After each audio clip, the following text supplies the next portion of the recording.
All Good. set? All right. So welcome, Ricardo. And yeah, we were just having a chat about your situation and where you were right before you started the program, where you had a good job and you were looking to kind of go further, and then you ended up losing your job during COVID, and now you're on to other things. So I'll let you just kind of give a brief overview of yourself. Where are you right now? Sure. And then we'll dive into it. Sure. So like you kind of said, the past 5 years after grad school, I've been working in healthcare administration. I've worked in operations, and this previous position was in finance as their business service manager at a hospital here in Springfield, Illinois. And like you said, it was a good job, especially from the outside looking in. It looked like, I was successful and making all the right steps. And that's what everyone kept telling me that I was doing. But I just wasn't happy. I was stuck in a cubicle, for most of the day, looking at budgets and looking at data. And while that stuff is important, and I understand it's important, it didn't align with my values and what I wanted to do. I was coming home and I wasn't, fulfilled and wasn't happy. I didn't feel like I was making an impact. That's whenever I kind of started this program. That's how I met you, and whenever we met. I was just looking for something to bring a little bit more happiness in my life. And then like you said, COVID hit and I had lost my job. And, it was scary. And I think a lot of people can relate to that, since a lot of people probably losing their jobs right now. I'll never forget one of the things that stood out to me that you had mentioned was I kind of was thinking about reverting back to my old habits and like applying to as many jobs as I could. You had mentioned to just keep connecting with people. And that's what I was at that point. What I was doing was reaching out to people on LinkedIn and just making connections, and those connections actually opened up to a job opportunity. So this is something that we were discussing, right? Like when you lost your job, then there was that pull towards, okay, start scrolling the job boards, almost like get a bit into desperation or scarcity mode, when Yes. actually it's through building your reputation and your branding and those connections that is more likely to lead to the job offer. And you ended up landing one within a couple of weeks versus through the job boards, which probably would have taken you months and months, which is what Yes. most people I think fall into. And then they end up just accepting a job that they were able to get because it's been months of searching, and so they have to get something. Yes, exactly. Yeah. And like you said, I even thought about looking back at my old position that I equally disliked. And, I ended up through like the connections, got my dream job. So it was pretty exciting. And I'm curious, okay, so I think you found me, like you were saying, you were feeling, oh, I have a good job, a successful job, but I'm not quite happy. Maybe there's something better. You were scrolling through LinkedIn, you found me, but then what got you to actually sign up for help with this? Because I think most people in that situation would be a bit like, do I really need to get professional help with this? I have a pretty good job. I can just keep networking, applying, and get something eventually. So what made it for you like, no, I'm going to get an actual concrete process and actual help with this? Yeah, well, I mean, it was just, I think I needed to do something different. So I needed to stop doing the same thing that I was doing, because obviously it wasn't giving me the outcome that I wanted. So I think that's what made me want to look out for like a life coach like yourself, to help me kind of think differently. What am I doing wrong? Because you don't know what you don't know. So it was definitely something that, I have been kind of stuck in this kind of circle, and I wanted to get out of that, and I just didn't know how to.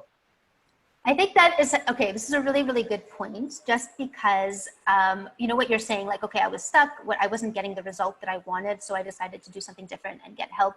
But a lot of people in your same position with a good job on paper would go, well, I am pretty successful, and no, I'm not exactly where I'd like to be, but it's not so bad. And it's like they keep justifying how it's just fine to stay where they are, or they'll keep trying or whatever, versus, and I think this is that what it takes to get to the next level. It's that higher level thinking. So it's that thinking from your goal. This is where I'd like to be. This is where I am. I'm not where I want to be. So what do I need to do differently? As opposed to, well, yeah, of course I'd like to be doing better or different, but it's not so bad. And then you end up staying where you are.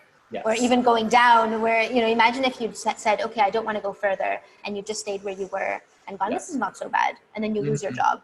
Yes. And then what would you have done, right? What would you have done? Yeah, absolutely. Yes. It's, and like, just to add to that, I feel like a lot of times you look at what other people think about you, or, like, since you're hearing this is a great job and everything like that, you keep telling yourself it's, well, it's great, even though, I think it's important to understand what you truly want. And, I think the first 2 weeks, whenever you kind of lay out your goals and like, where do you want to be at, that really kind of opens that up to being like, well, I want to make myself happy and I deserve that, kind of thing. Yeah.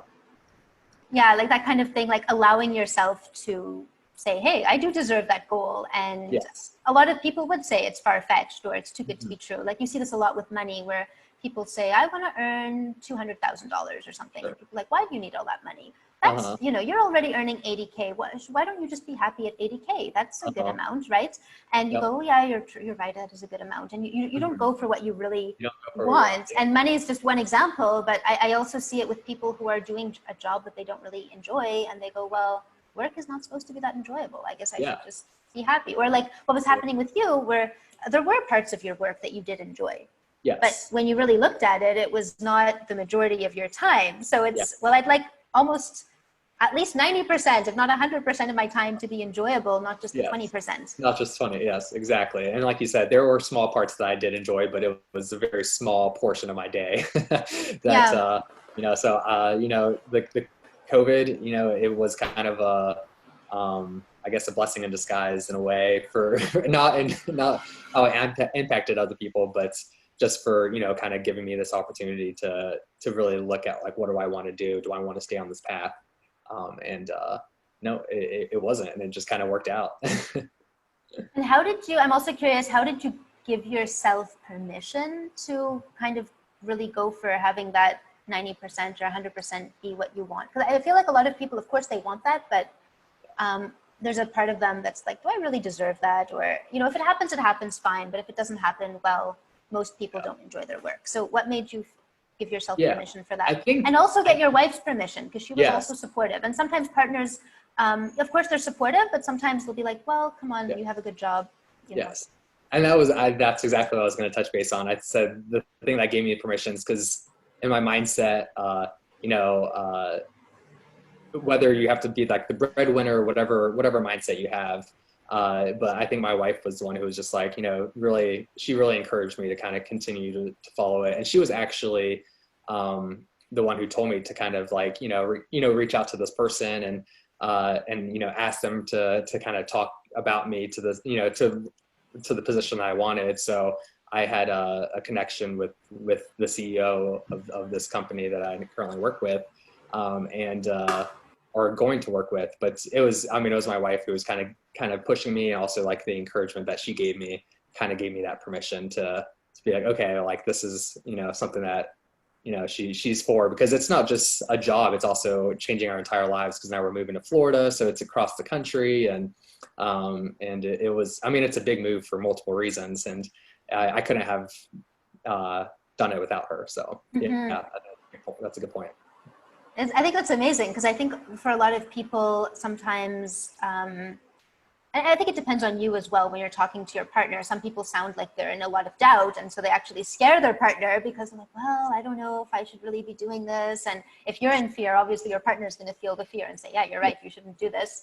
But she was so supportive, going, you must go for your dream. You know, you gotta pursue. So I think that's really cool. And in the end, it worked out very well, because one of your goals was to move to Florida and be closer to family. And be Can closer you tell me a bit about when you did the goal setting in week 1 and you put that goal of, you talked about moving to Florida and different things. And like you said, you were expecting that, okay, I think hopefully I can reach these goals, but maybe it'll take a few years. And then actually within a few weeks, you're realizing a lot of them are being ticked off. So can you tell me a bit about that?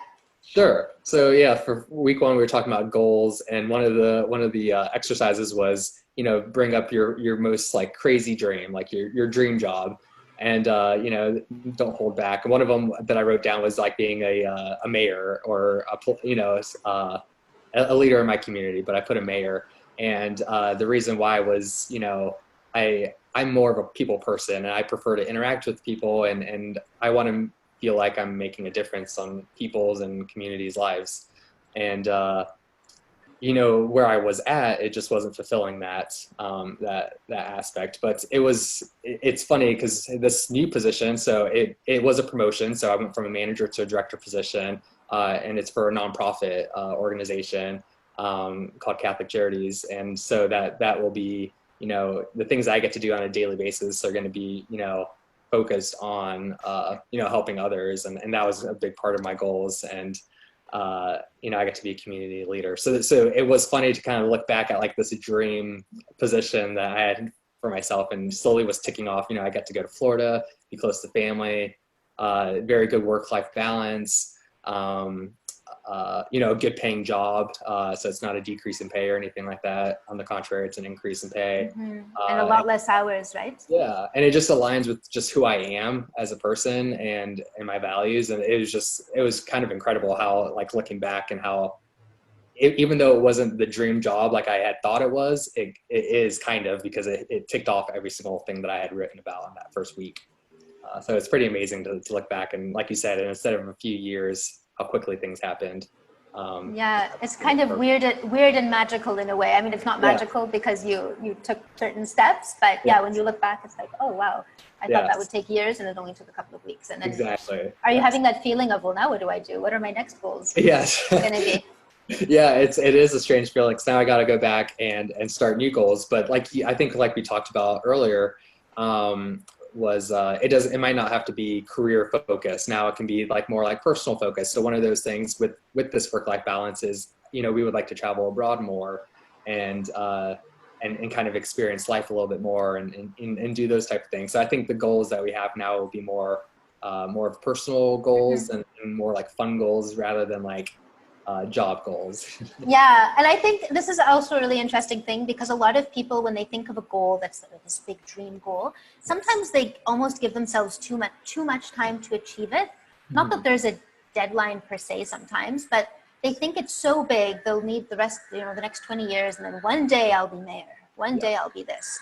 And the problem is that actually they never achieve it, number one, because there's no urgency. They think that there's this huge timeline. But number two is, if they would have just achieved it now as opposed to 10 years from now, they have no idea about all the other things they're missing out on that come after that goal, because that goal is never the end of your life. But some people, we're so used to dreaming small, we don't realize that, hey, there's so much waiting for you after you achieve that next goal. And some people stay stuck in kind of the wrong career for so long, and they're missing out on all these other aspects of life and other focuses, and this one problem, like struggling with that problem for such a long time, is holding them back from all kinds of other things they could have been achieving. Yeah, absolutely. And like, not living with like regret is a big one. And, I think in this program, instead of just like looking at a position and being like, oh, wow, like that position is like perfect.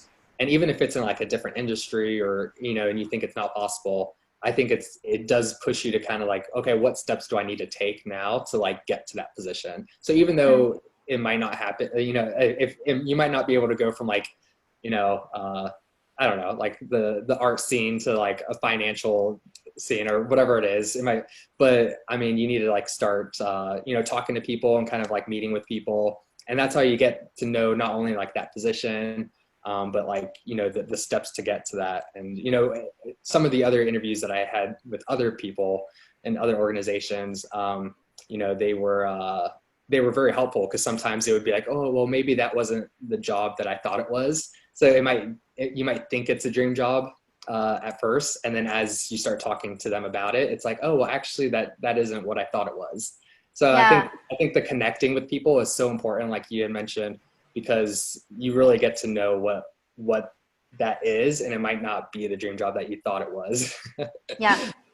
And I think it's like you're saying, once you have concrete steps to take, you can start moving forward a lot faster than you would have. And when you don't know what steps to take, you just have this idea. And a lot of people are stuck in that doubt of, I think I'd like that, but I'm not sure. And then they end up doing nothing because they don't know if they'd like it or not. But you need to kind of take the steps in order to get that clarity, and then you can figure it out. So another thing, because obviously, yeah, this whole thing of building your reputation and your relationships is really important. But obviously you were reaching out to people before you found me. So what was different in terms of your outreach, where you were able to get a lot more traction during the course compared to the outreach you were doing before? I think I was just timid and scared to reach out. I didn't really know what to say. I think something in this course that was so helpful was kind of like how to start those opening conversations with people. You don't want it to make it seem like you're just like using people or, to get ahead. It's more like it's actually just making those connections and getting to know those people, and kind of building that relationship more. So I don't know if I did reach out to people here and there, because obviously I had reached out to you, but I think there's a better way to reach out to people than what I was doing.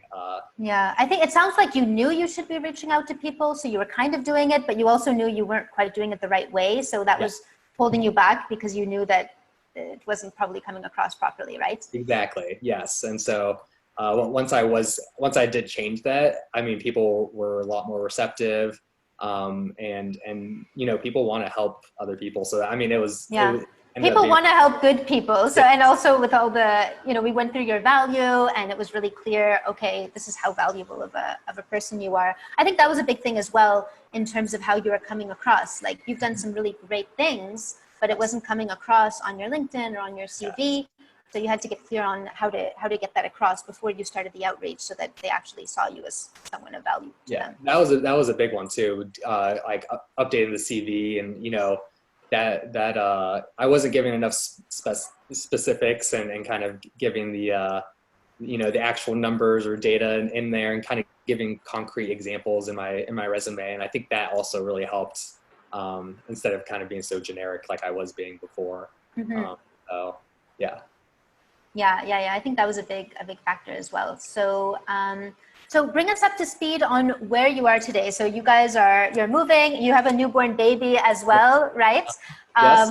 I'm just curious, was that any factor in wanting to make a career change? Because some people are like, I just had a newborn baby, I don't think I should make any drastic moves right now, or do any programs, or do any outreach. You know what I mean? Like, that's an excuse. But for other people, like you, also for Jaren, like I mentioned, they see their children as actually their inspiration and all that kind of thing. So I'm just curious what role becoming a father played in wanting to upgrade your career. Definitely the second part that you had mentioned with, it was definitely a motivator. I didn't, her coming into the world made me want to be closer to my family, and be closer to, and let her experience, kind of live a little bit more than she was here in Central Illinois.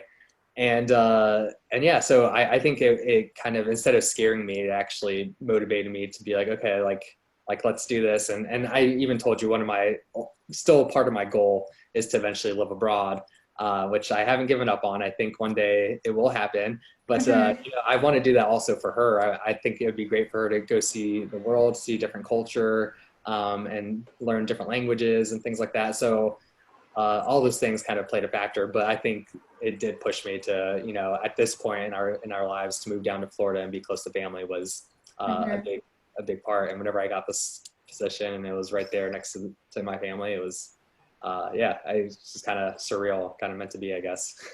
And the reduction in working hours, I think, will be really nice as well. That was a huge one. So I'm going from 60 hours to 40 hours a week, and, increase in pay and everything like that. So it's just kind of too good to be true. I feel like it's kind of still feels like a dream sometimes. Yeah. No, that's amazing. It's going to make such a big difference in your personal life, also, not to mention in your professional life, because you'll actually be doing really the work, because you're one of these people who's really good at a lot of different things. Like you can do the finances, you can do the budget spreadsheets, and you can do other stuff as well. But now you'll be doing not just the can-do work, but actually the work that you enjoy doing the most, and it's really what you're best at. Yes, exactly. And even though like, this position does have like some fundraising things and there's some things that I just don't have, I haven't had the experience, but I know I can do those things. And so I think that Mhm. came across during the interviewing process as well. And just, Yeah. I give solid examples that show that I can do that and achieve those Mhm. goals. So, okay, so talking about COVID, because obviously a lot of people are losing their jobs and it's just a weird time in terms of the uncertainty. And, some people are, of course, wanting to start new jobs, but they go, okay, but there's not many positions out there. So does that really make sense? So what would you say to someone who, number one, well, because you've been in both situations, right? You started this program when you had a job and other people were losing it, but you thought you were fine at that point in time. So what would you say both to someone who thinks they're fine, so far so good, but the world is kind of in chaos, as well as to someone who just lost their job and like you also had to go through, have that sinking feeling of, oh my God, what am I going to do? Yeah, I mean, it's you never know, right? So I think it's extremely important, even if you have a job, or you don't have a job, to continue to network and to reach out to people and continue to build those relationships in your circle and outside your circle too. You never know what's around the corner, and even though you're looking at positions, a lot of jobs, and I worked in HR, a lot of jobs are not posted, or they are posted with someone already in mind. They already have a person that they are going to hire for that, but they have to post it because legally they have to post it. So with that in mind, I mean, a lot of the jobs that we're seeing that are posted or have not even ever been posted, you're missing out on a lot of those positions. So if you're creating those relationships and connecting with them, I think you had said, kind of put like, whether it's like a birthday or some sort of event, if someone's having a kid or something, you can say congratulations, just to kind of remind them that you're still there and kind of just talk to people. I think that your name will be in the back of their mind. So whenever a position does come available, they're more likely to reach out to you, or someone might reach out to you letting you know that this position is coming available. So I think whether you have a job or you don't, I think that part is so important, because there's just the jobs that Mm. you think are not out there are actually out there. You just gotta You know know what where to do. to look. I think the moral of the story is to not wait until you're laid off to start Yes. building your professional reputation and having options. And you were actually really smart because well, that was one of your reasons I remember for starting the program, where you went, yes, I have a good job, everything is fine, but well, of course you wanted to find a job you would actually be fulfilled in, but also you went, I want to have options. I want to know that I'm not depending on this one Mhm. job. And that was one of your reasons. And it turned out to be a really good reason, because then you did have options once you got Yes. laid off, right? And Yes. imagine if you hadn't started this program and then you would have gotten laid off, and it would have been much more difficult to deal with that kind of fear and everything, because you wouldn't have had a process, and it would have been like, okay, now what do I do? Yeah. I mean, I don't think I would have been. I think I would have been, out of work for months, honestly, if I didn't start this program when I did. Because I mean, really, whenever I got my last day of work was August 15th, and I got this position August 19th. So it was 4 days in between, but it didn't just happen over 4 days. Obviously, this had happened months. I mean, this had happened weeks and weeks before, talking to people and just connecting. And they're like, "Hey, I think you'd be good at this. You should, talk to this person." And so it's just Mm-hmm. one thing would led to another. And how I found this position that hadn't even been posted yet. And Yeah. so before it even got posted, I was already speaking to the CEO and to a few other people in that organization. And Yeah. so so that took weeks before, but otherwise I think I probably would still be jobless and still Yeah. applying with like 100 other people applying to the same position. So yeah, it's great timing. And the thing with that is that obviously you would have lost thousands and thousands of dollars while you're job hunting. Yes. But the biggest cost, like, you guys can see how like amazing Ricardo is, the enthusiasm, the energy, but months of job hunting, that's very difficult to maintain that kind of energy. And so that the confidence starts going down the drain, because he doesn't know well, is it going to be this month I find a job, or is it going to be next month? I know eventually I'll find one. COVID can't go on forever, but how long will it take? And then what am I going to have to just settle for and accept? Mhm. And then by the end of the job hunt, he's not the same person anymore. And like that is the big loss, like that loss in energy, that loss in, now we're talking about going for your dream and aiming high and getting all these things. Well, you wouldn't be that kind of person anymore. You'd be the person going, okay, I just need to settle for what I can get. Even if it's half the pay, even if it's a terrible job, I just need to take whatever I can get. And then all of a sudden, you've set your career back like 10 years and you're just in this mode of getting, and it's very hard to recover from that. And I think a great example is actually one of my best friends at my previous position. We got laid off at the exact same time. And he was a director. So he was my superior. He's looking at positions way below what he was doing. Not even a manager position now. He's looking at, assistants or, secretary positions, because that's just what's available here in this area. And it's so strange that, I've actually got like a promotion and something that I truly want to do. And he's doing something that is a huge decrease, and it's a decrease in pay and lifestyle and everything like that. And he's pretty much starting all over again. And he's, probably like mid 40s or so, but it's a big hit. And so, it's kind of sad to see, but I'm very grateful that I got to start this program before, because you can just kind of see just same situations kind of, it happened at the same time, and we got the phone call at the same time. And, it's a huge, the outcome is just completely different and where we're at. So yeah, it's scary. Yeah. It is scary, but I'm really sorry to hear that, because that is, I don't like to hear that. But it is like, that's why it's so important. And that's why I really wanted to share your story, to show people that there is a different way. Like, you don't have to settle for that kind of a situation and that kind of a, having to go and live in fear and live in the scarcity and just accept that kind of thing. Yeah. Like there really is a better way. Yeah. Where you can keep being valued and get better positions. Absolutely. Yes.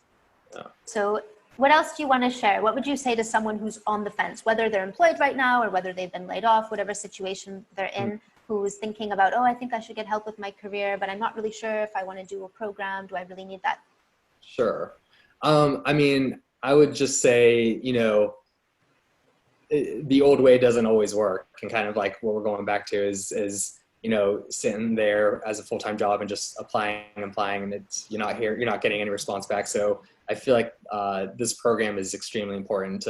It helps you think of things in a different way, and get the results that you truly want. You're not just settling for a job that makes you unhappy, because who knows how long we're on this earth for. So make the best of it, and this is truly a way to make the best of it, and it helps you find out what you want, and kind of helps you discover that aspect of yourself, but then it also shows you like how to get that, and so you might be sitting someplace and you know where you want to go, but you don't know how to get there. And I feel like that this program it helps you understand that, and gives you that pathway. And like I said, I don't think I would be in this position or anything like anywhere close to it. I'd probably be looking at similar to what happened to just my friend, and looking for a lower paid position and taking a step back in my career. But instead I'm taking 2 steps forward, and I'm truly happy. So it's kind of incredible. Yeah. I'm so happy for you. I'm really excited for you because I know in that next job that you're going to be really an inspiration to everyone that you're working with. So I'm also excited for them to have you with them, and especially to have you really working in your element, because I know you were doing a great job before in your previous role, but now that you're actually going to be enjoying it, I mean, the sky is really the limit for you. And now you have all your new networking techniques and your reputation building techniques. So I think you're really going to skyrocket from here. So I hope so. Yeah, no, I think it's a great fit. So I'm really looking forward to it. So got a crazy next month or two, but I start this new position in mid-September. So and you have to move. Got to move and everything. Move to Florida. Yeah. Exactly, but we're excited, and we're excited that you know, we get to share this with my wife and my daughter and everything, and get to be close to my family. So it's just, yeah, it's awesome. Yeah. So, It's amazing. yeah. Well, thank you so much for coming and sharing your story. Do you have any last words you want to share? Yeah, just don't be, you know, don't let fear keep you back, you know. So just you know, conquer that fear, whatever it is, and you know, the only person standing in your way is you.